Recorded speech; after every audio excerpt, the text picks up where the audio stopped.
Morning, everybody. Dan Gresham here, of course, in my house. Glad to be home, but also glad to be talking to you this morning. We're working our way into the 17th day of August. Consider it a coffee break. Take a couple of minutes here and let's just connect, catch up what's going on in our community, things that maybe you need to know about, things you didn't have time perhaps to gather up this morning because you were busy, had things going on. Just a few things I want to give to you before you go out into your day, even if you already have started your day. First of all, this is a standard Facebook post, right? So if you want to comment, you want to say good morning, you want to tell us where you're watching from, you want to make a comment about something that's going on, feel free to do so. All you have to do is post up just like you would in any other Facebook post. Let me see if I can show you real quickly how that works. And you'll see what I'm talking about. For example, Jessica, buenos dias to you as well. I hope you're doing well. Carol, good morning there in Elkhart. Also, Twana Stewart says, good morning. I don't live in Lumberton. I moved to Crockett, but she can still watch. That's good. We appreciate that. We love the fact that you are watching. There's Jacqueline in Groves this morning. Rika Dixon is weighing in as well. Cassandra says, good morning from Honey Island. Also, Rita Dixon, she's from Port Arthur, but she now lives in Atlanta. We love you no matter where you are. We love the fact that people still want to connect with their hometown, right? Okay, so let's jump in this morning. There are several things that I really feel like you need to know about, and I want to talk about this morning. One of the first things is weather. I mean, people are always curious what's going on. Yes, there are several tropical issues to talk about this morning, but let me start with one that's a little bit closer to home. Give me a second here to share my computer, and we will do exactly that. We will talk about, first of all, what's happening on Doppler radar. We do have some showers out there this morning that you need to be paying attention to. These, according to Chad, the way I understood it this morning, you're going to be seeing them for a good part of the day. They're bubbling up from the Gulf and they're just floating onshore. They started off this morning. Everything was offshore. Now this morning, they're onshore.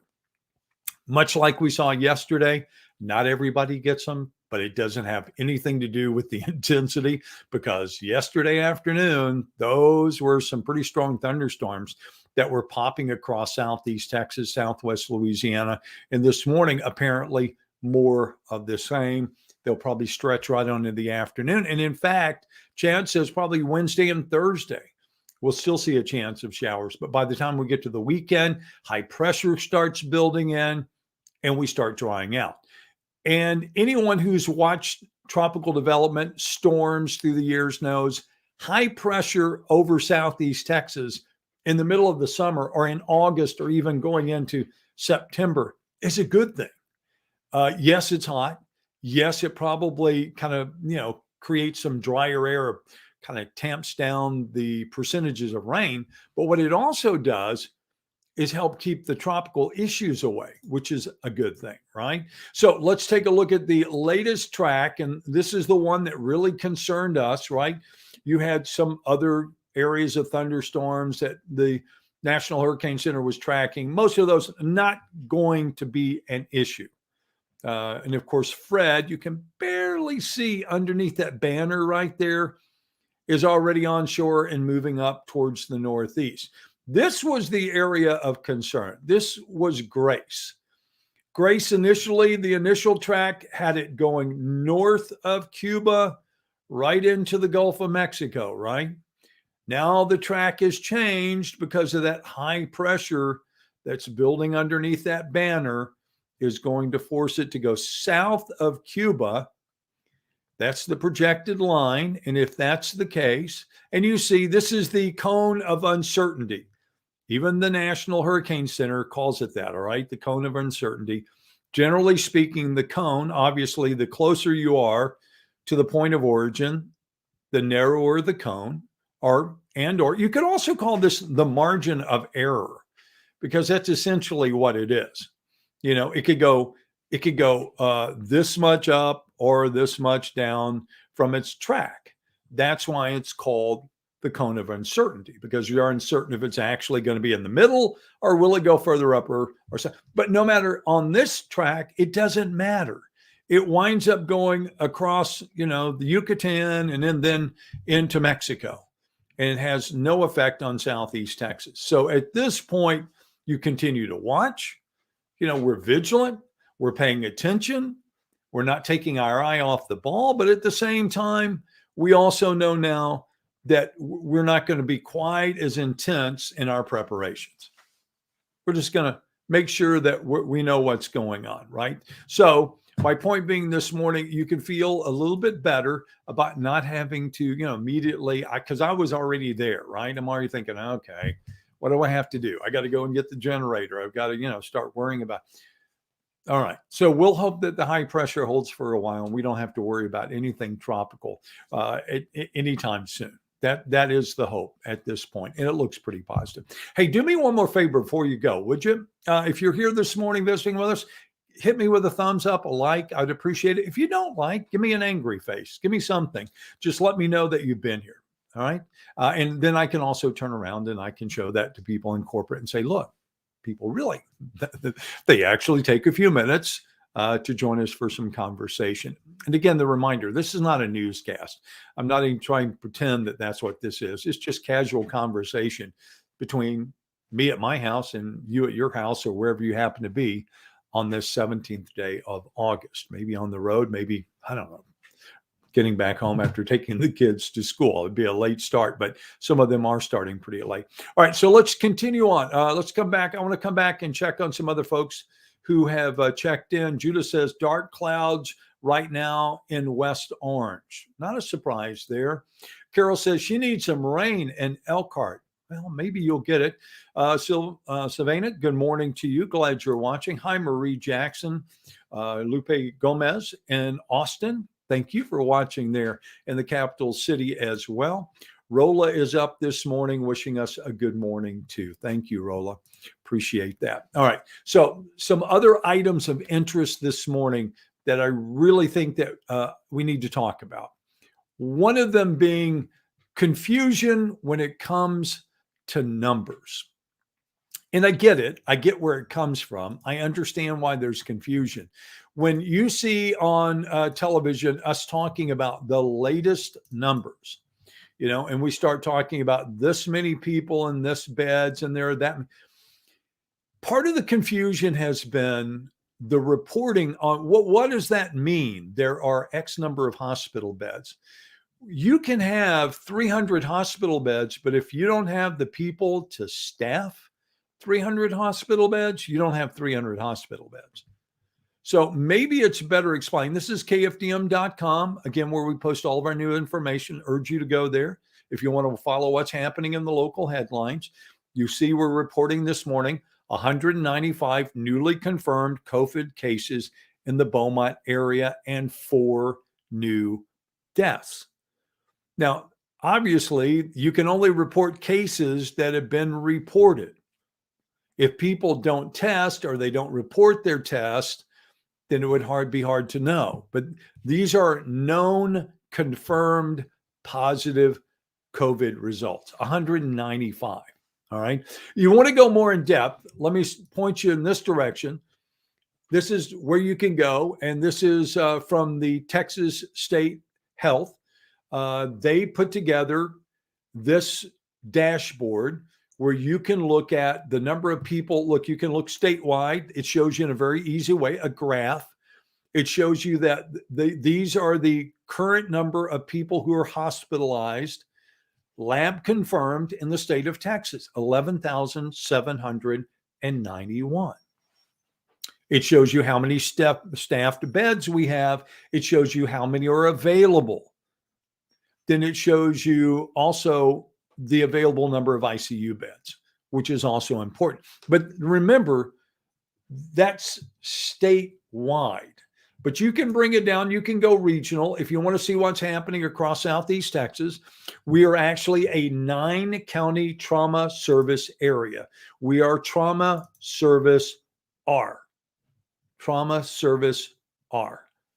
And you can see how many. We have 1738. That's the total number of staffed hospital beds. There are currently 130 available hospital beds. There are 2 ICU beds for 9 counties. Our current rate of hospitalization is the highest in the state of Texas. There's no place else in the state of Texas that currently has a higher rate, percentage wise, of hospitalizations than we do in the 9 county area. That is according to the Texas State Health Department. All right. Now you can go in. This is not something TXDSHS is what it is, but you could just, if you want, you could just look for, you could Google Texas COVID dashboard and it will take you here. You can manipulate it a lot of different ways. You can look at the numbers. You can look at antigen tests. You can look at molecular tests. You can go county by county at the number of tests that have been given out. Then you can also go down here and you can see that there's another dashboard available that will show you statewide the numbers, new confirmed cases, probable cases, number of newly reported fatalities. There are 9 newly reported fatalities. Of those 9, 4 are in our 9 county area. 4 are in our 9 county area. But this brings me to a talking point. I just want to spend a moment talking about this because I think it's easy sometimes for us.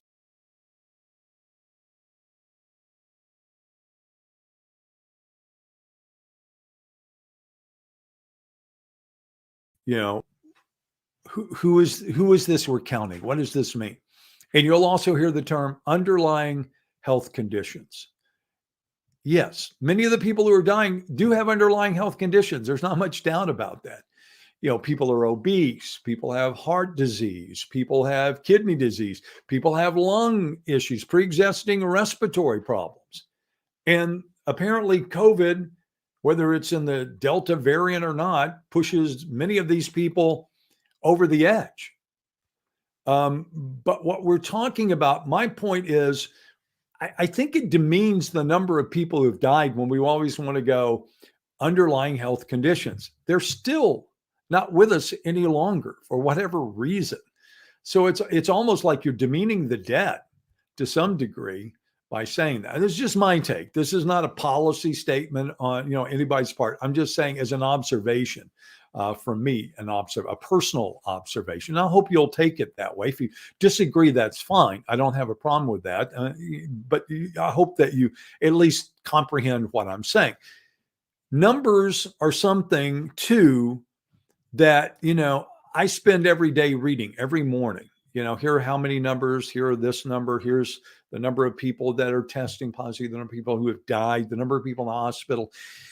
And I have to be honest. Sometimes it's you become very, I don't want to say jaded. I'm not sure that's the word, but you're reading. You know what I'm saying? I'm reading their numbers.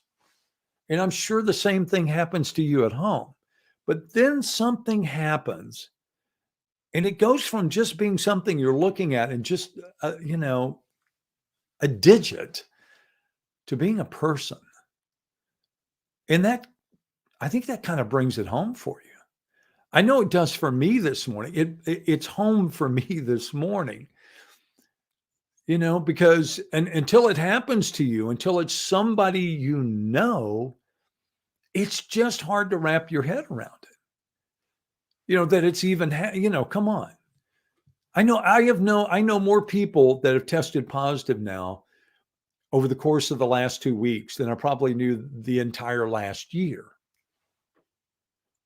But it wasn't until today, until this morning, when out of the blue, someone I know who, again, is a friend, I considered Mark to be a friend, but it was a professional friendship to some means. Mark worked in the construction industry, worked at my home, worked for friends that I know. We've had numerous conversations, friends on Facebook, if you will. But when it went from being a number on the page, from being 4 people died, and it was attributed, I didn't make the attribution. Medical people made that attribution, that 4 people died from COVID, whether they had underlying conditions or not. And this morning, 4 died. Of those 4, 3 are said to have no underlying medical condition. And among those people suddenly is a face that I am very familiar with. When I say very familiar, again, a friend on Facebook, someone that I had been around, and it's this man. This is Mark Jackson. Mark Jackson lived in Southeast Texas. Mark Jackson worked in Southeast Texas. Mark Jackson raised a family in Southeast Texas. Mark Jackson's family is grieving today, and we grieve with them. So again, I just hope we don't get too carried away sometimes by, and for whatever reason, whether it's our politics or our religion or whatever it happens to be, that we forget these are people. These are somebody's father, somebody's brother, and when we're insensitive in our time and in our comments, that maybe we hurt somebody. It's a tough day. It's a tough day for a family. It's a tough day, I'm sure, for those 4 families. But not only is it a tough day for those 4 families, you got to imagine it's also a tough day for those families whose relatives are still in the hospital, who are fighting to try to find a place to put their loved one. Right now, we have small hospitals in Southeast Texas that are holding people in the hall, and well, not in hallways, I don't think, here. And it's happening in Austin, it's happening in Dallas, it's happening in San Antonio, because they can't find rooms for them. And from the very beginning, that has been the issue that I think most people have tried to address in the medical field, that this is not political. When it comes to the hospital, when it comes to taking care of people, when you overwhelm the healthcare system, if you have a heart attack, it doesn't matter if you're Republican or Democrat. When you have a seizure, when you have an aneurysm, when you have a stroke, or when your son breaks their arm and they need medical attention and they can't get it because the medical facilities are overwhelmed, your political affiliation isn't going to have anything to do with it. So that is the concern. And that is the cry that we're hearing from medical professionals in Southeast Texas. We are on the brink of being pushed over the edge. Our staff is overworked. They're working as hard as they can. I heard a local doctor say the problem is this is so intense when these people come in, their illnesses, that it almost demands one-on-one care. So you can only imagine this is 24/7, doesn't go away. These people, as soon as one person, whether they get better or whatever happens, there's another one that takes their place the way things are going now. So again, my point this morning was it's not just numbers. It's not just, a percentage. These are people. These are people's lives. These people's lives ripple out, into our community. In our community, this is our community. So I hope that you'll just kind of keep that in mind as you go through your day today. That there are people out there that are struggling, that, they've been put in a very difficult position. To Mark Jackson and his family, my condolences to you, sincerely. I am heartbroken to hear. He was a man he was one of those people of action. That's what I said this morning. A lot of us talk about doing something to help the homeless. Mark didn't talk. Mark did. He went out on his own time and fed people he did not know because he felt like he was obligated to do it. That's an example we could probably all follow, but it's also a person that is now gone from our midst, and he will be missed. So Mark, you will, for sure. My thoughts are with your family for sure as we move forward this morning. All right, that is it. I'm just going to leave you with that, if you don't mind. And again, if you don't mind hitting me and just letting me know that you've been here, that you appreciate it, or if you maybe you don't. That's okay too. But I will read your comments. I promise. I don't ever walk away without finishing what everybody has had to say because you took the time, and I do appreciate it. And I'll hope to talk to you soon. Again, from my house, don't forget, coming up today, plenty of opportunities for you to find out what's happening across Southeast Texas. You can join us, of course, for news at noon today on KFDM TV. We're also back at 5 o'clock, 5:30, 6, 9, and 10 on both KFDM and Fox 4. Lots of options to stay aware. Also, Facebook on KFDM, Twitter, Morning TV Dan, YouTube, Dan's at Home. Subscribe, and we'll send you alerts. We'll let you know when we're doing our at home updates. Also, we have a Facebook page for Dan's at Home as well. Again, go out and make it a terrific day. Appreciate your day. Enjoy your day. Make the most of it. As you know, it's a powerful statement, I think, this morning. I hope it is. I hope it makes us, again, step back and realize that it's more than just a number. Take it, use it, have a great day. We'll talk again soon.